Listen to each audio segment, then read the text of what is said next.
This is my first attempt at a topical Bible study on my YouTube channel, and I wanted to do a study of hell.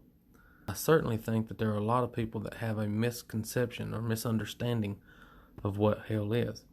And I think the best way to go through this is to use the website blueletterbible.org, because you can do a very good and thorough word study through the scriptures by using this. So the first word I want to look up is Sheol. You see here it's Strong's H7585. That just means every time this Hebrew word, the H stands for Hebrew. Every time this Hebrew word is used in the Bible will be listed on this website, and we'll look through not all of them because there's too many, but we'll at least try to get a good understanding of what Sheol means. It gives you the pronunciation. I'll just call it Sheol. So it gives you a definition: Sheol, underworld, the grave, hell, or pit. So you could use any one of those words to describe it. It's called the underworld, Sheol, the Old Testament designation for the abode of the dead. That's where you go after you die. People say, well, what happens after you die? Well, the Old Testament concept of where you go after you die is Sheol. It is the abode of the dead. After you die on earth, you go to Sheol. It's the place of no return. It is without praise of God. Wicked. It says the wicked are sent there for punishment. The righteous are not abandoned to it, so the righteous don't go there. The wicked go there. These are just definitions that were given to it that are not necessarily accurate. The place of exile or extreme degradation and sin. Hades, the world of the dead. So we're talking about Sheol here. It's H7585. And so you can see here the concordance results. Sheol occurs 65 times in 63 verses in the Hebrew concordance of the King James Version.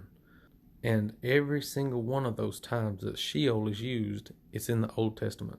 So this is an Old Testament Hebrew word that the Jews use to describe what happens when you die. Where do you go when you die? You go to Sheol. It is the abode of the dead. So let's go through some of the verses. And these are just in order of appearance. Genesis 37.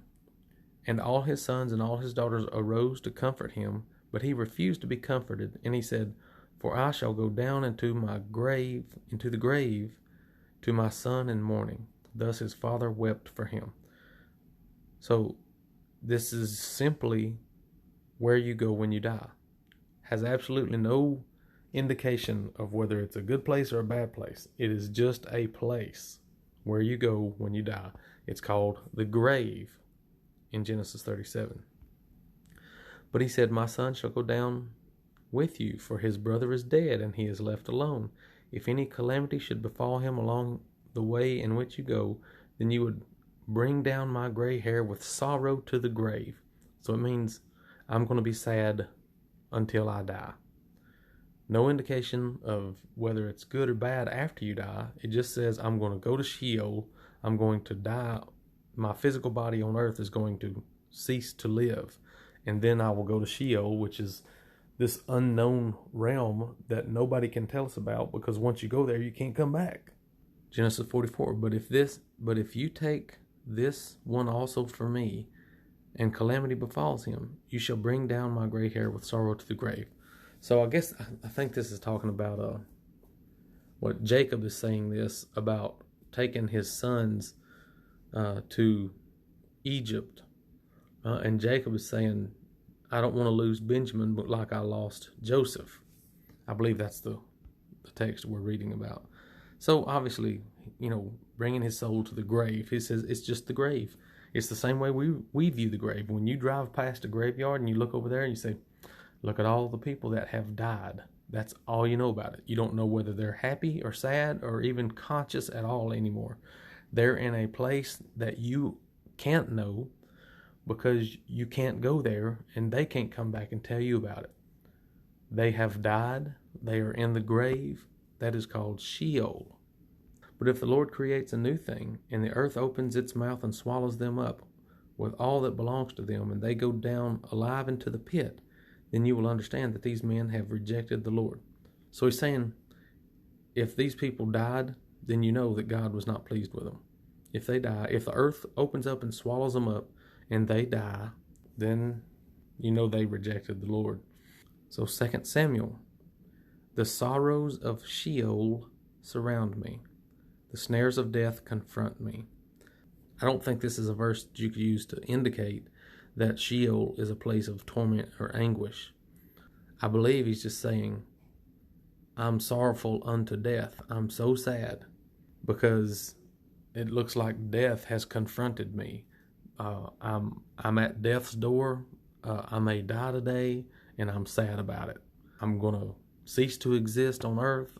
Then I'll go to this unknown realm of the dead called Sheol, the grave, with no concept. I think they really didn't have a concept of what happens after you die. You just simply die. And then you go to this unknown realm called Sheol. So Job says, as the cloud disappears and vanishes away, so he who goes down to the grave does not come up. So Job's idea of Sheol is the same as when a cloud disappears and vanishes away. It ceases to exist. You don't even know it was there before. When someone dies on earth, they're just like a cloud. They vanish away. There's no concept of whether you are even conscious anymore, whether you're happy or sad in Sheol. You simply die, you go to the grave, you vanish away. Job 17 says, will they go down to the gates of Sheol? Shall we have rest together in the dust? So he calls it rest. Whenever you die on earth, he calls it rest, like sleep. No indication of comfort or anguish or torment, simply rest. Sheol, whenever you die on earth, you go to Sheol. This is the Hebrew Old Testament concept of life after death, Sheol. Job says they spend their days in wealth and in a moment go down to the grave, or they go down to Sheol. So you may spend your days on earth in wealth and luxury and comfort and peace, but you're going to die one day, and you don't even know when it's going to happen. In a moment, you will go down to Sheol, and now all that you enjoyed on earth is completely irrelevant. No concept of whether it's good or bad. It's simply that your life will cease to exist on earth, and then you go to this unknown realm called Sheol, the holding place of the dead. As drought and heat consume the snow waters, so the grave consumes those who have sinned, which everybody has sinned, and every person who lives also dies. And so just as heat melts snow, Sheol, or the grave, consumes every human. And just like the cloud that vanishes away, the snow also vanishes away. So this Sheol gives you the idea of kind of annihilation. It's just you live on earth, and then when you die, you go to the holding place of the dead, or the abode of the dead, where is at least sometimes called rest. Here in Psalms chapter 16, verse 10, this is quoted in the New Testament. It says, for you will not leave my soul in Sheol, nor will you allow your Holy One to see corruption. Now, some people teach, I believe this is quoted in the book of Acts, some people teach that Jesus went to hell, quote, hell, which in their mind is the place where bad people go to be punished and tormented in anguish, so that he could preach to them and change them. But that is not a biblical, scriptural doctrine. Jesus did not go to a place where the evil are being tormented. Jesus died on earth. His body physically died. He was put in the grave, and then he went to Sheol, which is considered to be the abode of the dead. It's where dead people go. It's what happens when you die to everybody, goes to the same place. All people go to Sheol, both good and bad. So he says, you will not leave my soul in the place of the dead, nor will you allow his body to see corruption, Or maybe it's saying, from a spiritual perspective, you will not allow your Holy One to go to this place that some people call hell, or the place of torment for the wicked people. It says it's impossible. So this same verse that people would use to say Jesus went to the bad place, it kind of says right here in plain black and white, nor will you allow your Holy One to see corruption. Your Holy One would not be allowed to go to hell to see the corruption and torment and anguish of wicked souls. So I guess you got to figure out what you believe on that. You've got to look at all the context of all the scriptures and not just say, oh, Jesus went to hell. Look at Psalm 16:10, or look at Acts, wherever it quotes this. Jesus went to hell. Jesus did not go to hell. Jesus died on earth. He went to Sheol, which is the abode of the dead, and God would not allow him to see corruption. Psalm 116:3, the pains of death surround me, and the pangs of Sheol laid hold of me. I found trouble and sorrow. So I guess this is David, or whoever wrote this psalm, saying as he lives on earth, he is afraid that he's about to die. The pains of death surround me. The pangs of Sheol laid hold of me. I found trouble and sorrow. So there's trouble and sorrow around you on your earthly life, or around him, or whoever wrote this. And he feels like he's about to die and go to the abode of the dead. I think this one's interesting. Ecclesiastes 9. Whatever your hand finds to do, do it with your might. For there is no work, or device, or knowledge, or wisdom in the grave where you're going. So this gives you a little bit more insight into the concept of Sheol for the Hebrew Old Testament. It says, while you're alive, do whatever your hand finds to do, and do it with all your might. Because when you die, there is no more work, no device, no knowledge, no wisdom in Sheol. So this also supports the idea that there is nothing after life, that there is no resurrection, there is not after death. There is nothing. You don't know anything. You don't have any wisdom. You don't do any work. So Ecclesiastes, now we'd have to go back and look at the context, but I think this is painting a pretty good picture of the Old Testament concept of Sheol.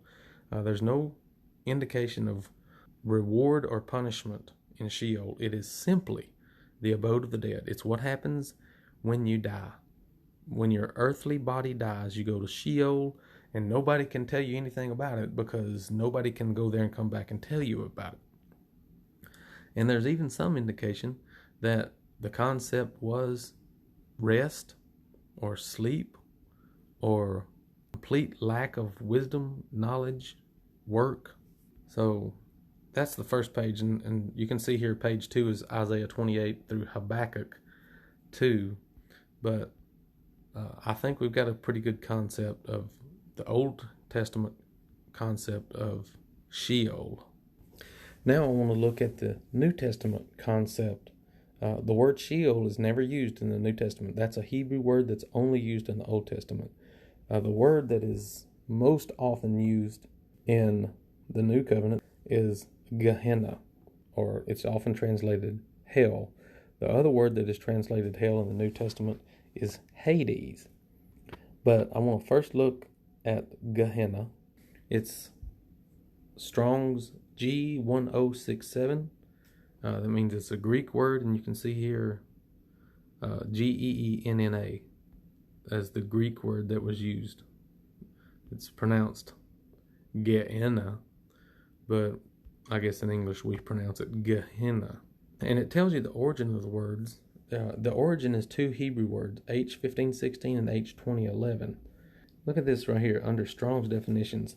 Gehennah, of Hebrew origin, those two Hebrew words, the valley of Hinnom, Gehennah, a valley of Jerusalem, used figuratively as the name for the place or state of everlasting punishment, hell.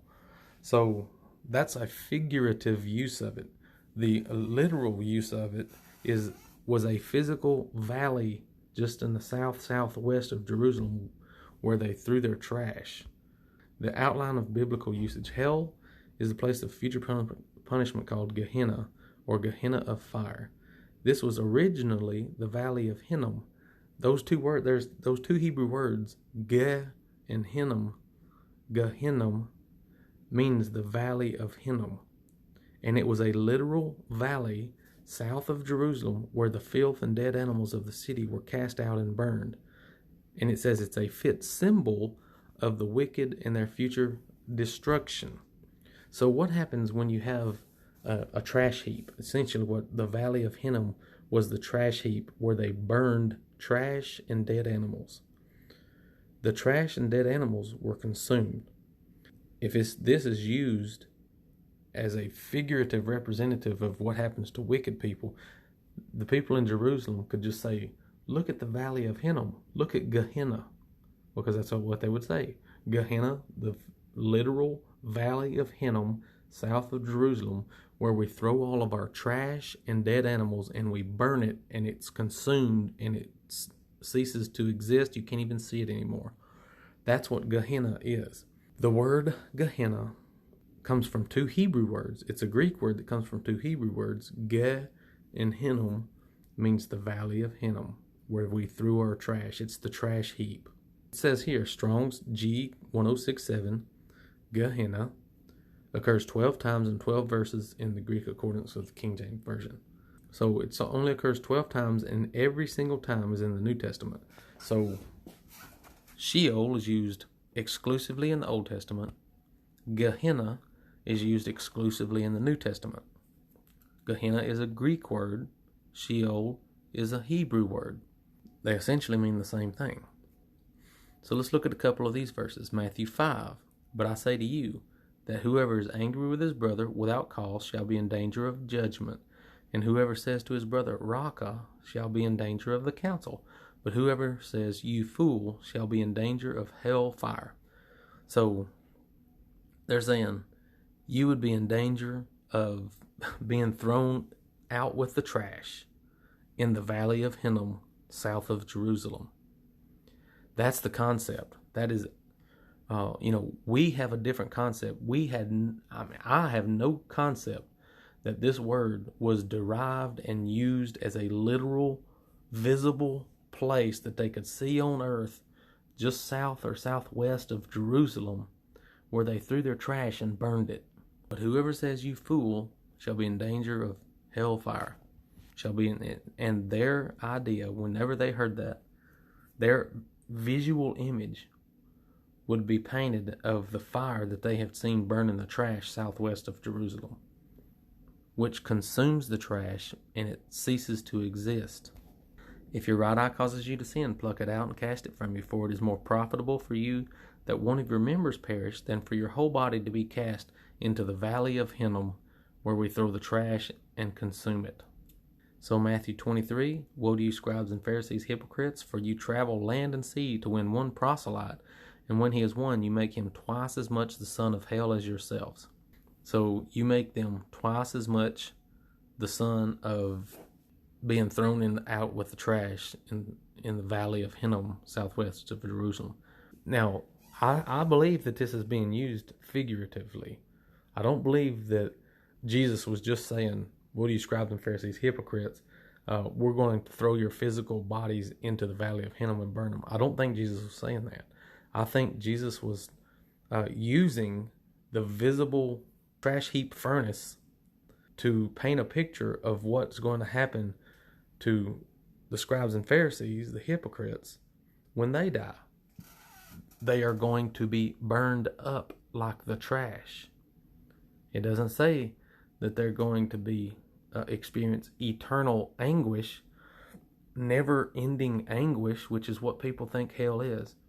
It says you're going to be consumed with the trash. You'll be thrown where the dead animals are thrown.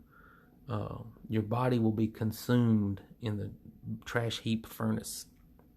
All right. The last one in the list is James. And the tongue is a fire, a world of iniquity. The tongue is so set among our members that it defiles the whole body and sets on fire the course of nature. And it is set on fire by hell. So it's just an imagery. This is imagery and figurative language to talk about how dangerous the tongue is. The tongue is a world of iniquity. It says bad things constantly.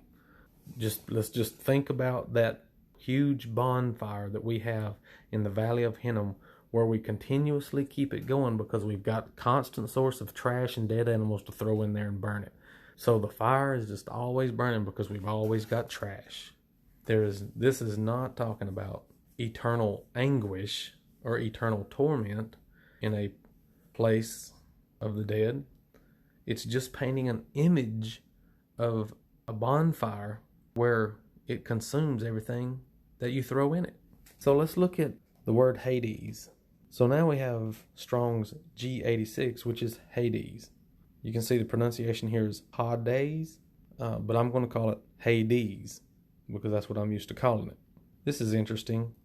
The outline of biblical usage, the name Hades or Pluto, the god of the lower regions.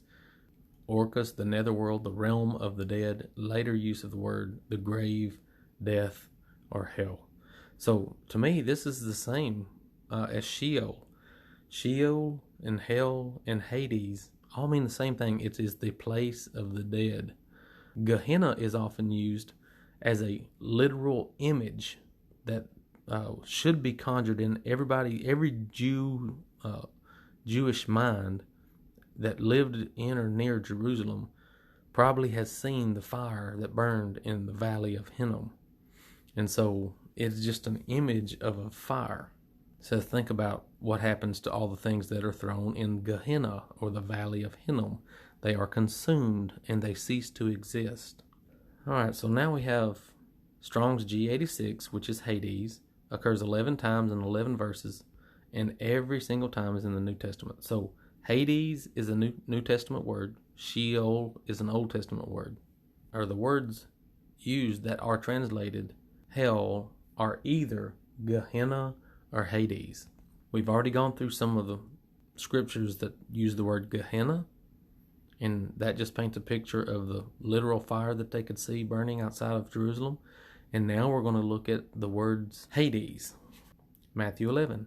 And you, Capernaum, who are exalted to heaven, will be brought down to Hades. For if the mighty works which were done in you had been done in Sodom, it would have remained until this day. So he's just saying you're going to be destroyed. When you die on earth or when you cease to exist, even a city, Capernaum I think is a city, so even when a city is displeasing to God, it will die and it would be brought down to Hades or the realm of the dead. Matthew 16, and I say unto you that you are Peter, and on this rock I will build my church, and the gates of Hades shall not prevail against it. This is not saying the gates of the evil, eternal torment place where Satan is the king and Satan is the dominating power of the evil underworld. This is just saying the gates of death shall not prevail against it. Peter, and he says, on this rock, on the confession that Jesus is Lord, I will build my church, and the gates of death shall not prevail against it. Not the gates of the eternal kingdom of evil dominated by Satan, just the gates of death. And being in torments in Hades, he lifted up his eyes and saw Abraham afar off and Lazarus in his bosom. Now this is a verse that I may have to expound on a little bit because it mentions torment. Now I looked up this word torment. Let me just show you how I do that. So if you click on Tools for Luke 16, okay, then here you have it expanded out. That verse, Luke 16:24, is expanded out, and you have it word by word. He says, and in hell, the G86, that's the Hades, he lifted up his eyes being in torments. And here I want to quickly look at this word G931, torments. Now we can look and see how torments is used. Basanos is the word that means torment. It's only used 3 times in the whole Bible. See that? G931 is used 3 times in the Bible. Then his fame went throughout all Syria, and they brought to him all the sick people that were afflicted with various diseases and torments. So if anybody was sick or in torment and pain on earth, they brought the sick to Jesus to heal them. And the only other 2 times this word torment is used in the entire Bible is in the Luke 16 description or account of the rich man and Lazarus. He says, and in torments in Hades, he lifted up his eyes and saw Abraham afar off. So here, in Luke chapter 16, verse 24, he says, then he cried and said, Father Abraham, have mercy on me, and send Lazarus that he may dip the tip of his finger in water and cool my tongue, for I am tormented in this flame. So this word torment, this is a different word. In Luke 16:24, let's look at this word torment. It's G3600. I am tormented in this flame. So let's look at G3600. It says to cause intense pain, to be in anguish, to be tormented, to torment or distress oneself. But it says this word is used 4 times in the Bible, and 2 times is in Luke 16. Just like the other word torments was mentioned only 3 times in the Bible, but 2 out of those times are mentioned in Luke 16. So Luke 16 is almost got a lock on torment. Now, I know the book of Revelation mentions it, but Revelation has its own story and explanation. But this torment, this idea of torment, eternal torment and anguish, comes from either the book of Revelation or Luke chapter 16. Now, I want to look at the other 2 times that the word torment is used, or this particular word torment is used, other than Luke chapter 16. So Luke chapter 2, verse 48. And when they saw him, they were amazed, and his mother said unto him, Son, why hast thou thus dealt with us? Behold, thy father and I have sought thee sorrowing. So this word torment is called sorrow, and it's used in the same in the context of Mary and Joseph thinking that their son Jesus was with them as they traveled, and they turned around and found out that Jesus wasn't with them, and then they were sorrowful because they don't know where Jesus was. That's the torment that we're talking about. The exact same word, G3600, that the rich man says, I am tormented in this flame. And that word can also be used and is used in the same way when you turn around and see that your son is not with you on a trip. That's not anguish and torment like being put in the torture chamber in a hostile foreign country, which is what people describe hell as being. Torment can be used, it's just sorrow, it's just sadness. In Acts chapter 20, verse 38, sorrowing most of all for the words which he spake, that they should see his face no more, and they accompanied him unto the ship. So the people that were friends with Paul, when they carried him to the ship and he was about to go on a trip and they had to say bye, they were tormented just because they were not going to see Paul anymore. So it's just sadness. It's just sorrow. And so when the rich man says, send Lazarus that he can dip the tip of his finger in water and cool my tongue, for I'm tormented in this flame, on this one instance in the whole Bible where you have essentially a allegory or a parable or a story painting a picture that is not necessarily literal. Say, oh, this is the key. This is what tells us what life after death is really like. This is the one thing that actually paints the picture of what life is like. When you've got 67 verses of the Old Covenant that talk about Sheol just being a place of rest where there is no work, where there is nothing, that you don't do anything. The whole concept of resurrection was foreign to the Old Covenant Jews.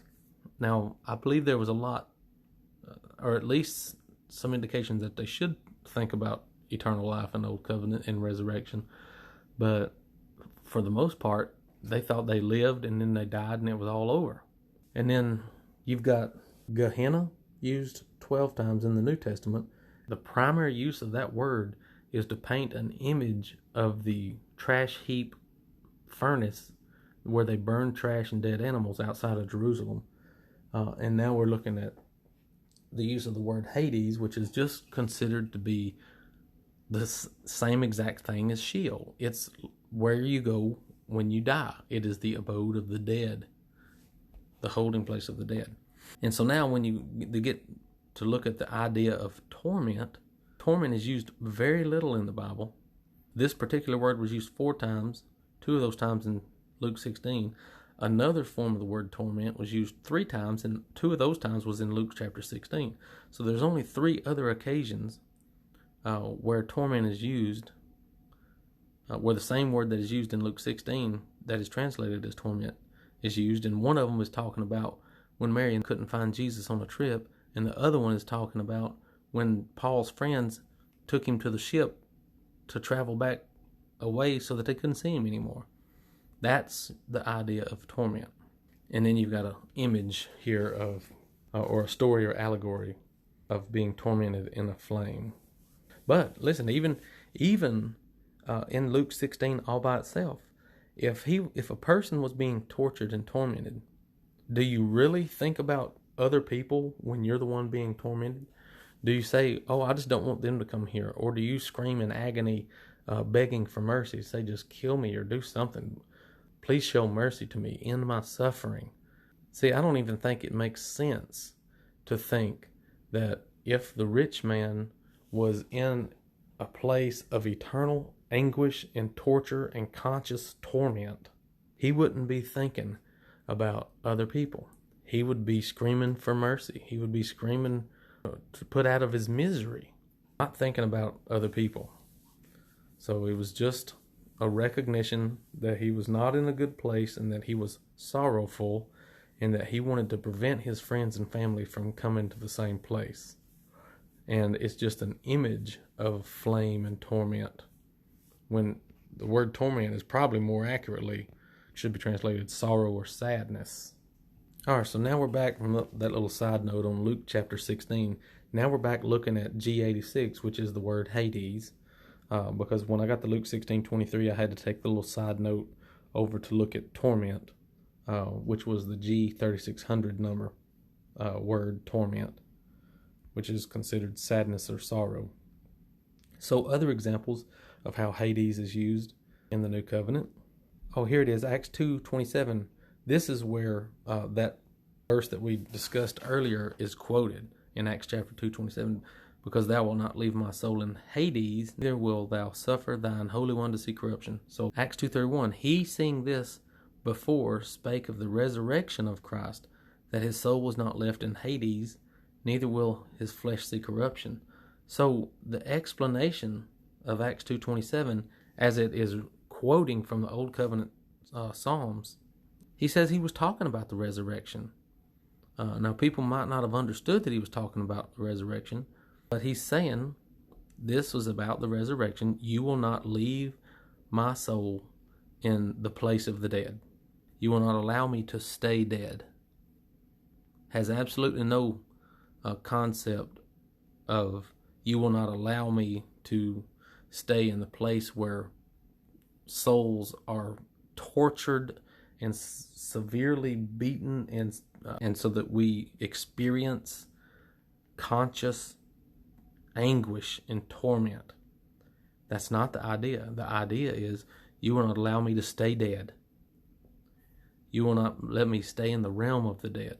Now here's an important one. 1 Corinthians chapter 15:55 says, O death, where is thy sting? O grave, where is thy victory? So 1 Corinthians 15 is all about the resurrection.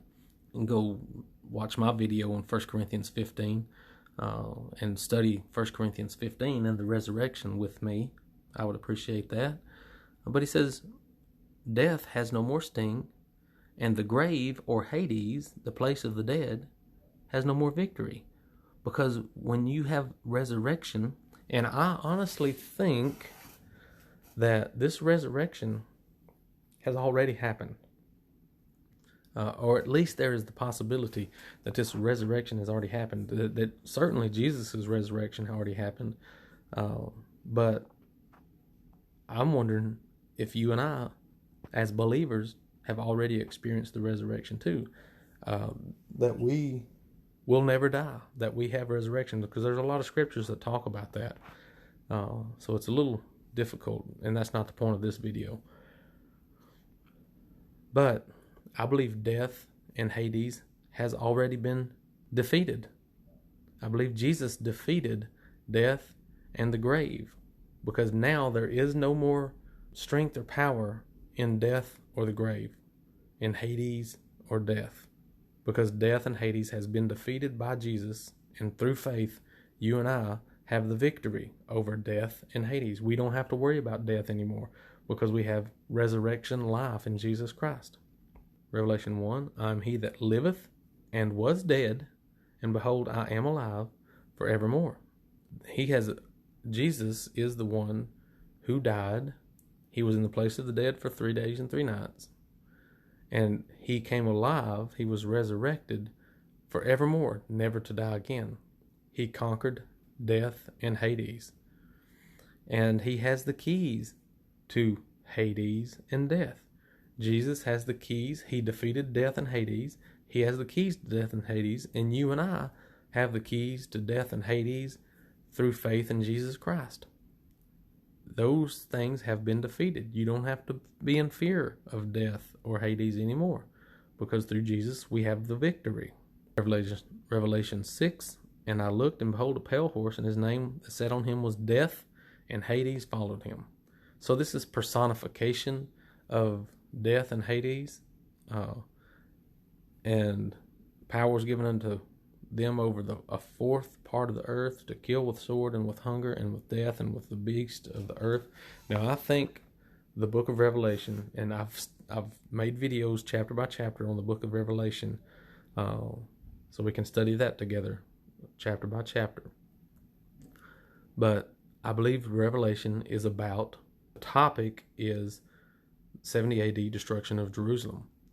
Death and Hades was defeated in the first century by Jesus, and by the destruction and the wiping out of the Jewish nation and the Jewish religion and the Jewish world. So here we go, Revelation 20. And the sea gave up the dead which were in it, and death and hell delivered up the dead which were in them, and they were judged every man according to their works. So this vision of Revelation, looking at the destruction of Jerusalem and the judgment day, the great tribulation that the unbelieving Jews were going to experience, and even the believing Jews experienced. This is when death and Hades delivered up their dead. That's when you had the resurrection, when death and Hades delivered up everybody that was in their hold. They were delivered up, they were resurrected, and in Christ, in the kingdom, in Christ's kingdom, we have in our possession eternal life. We have resurrection. We have hope. Death and Hades has been defeated.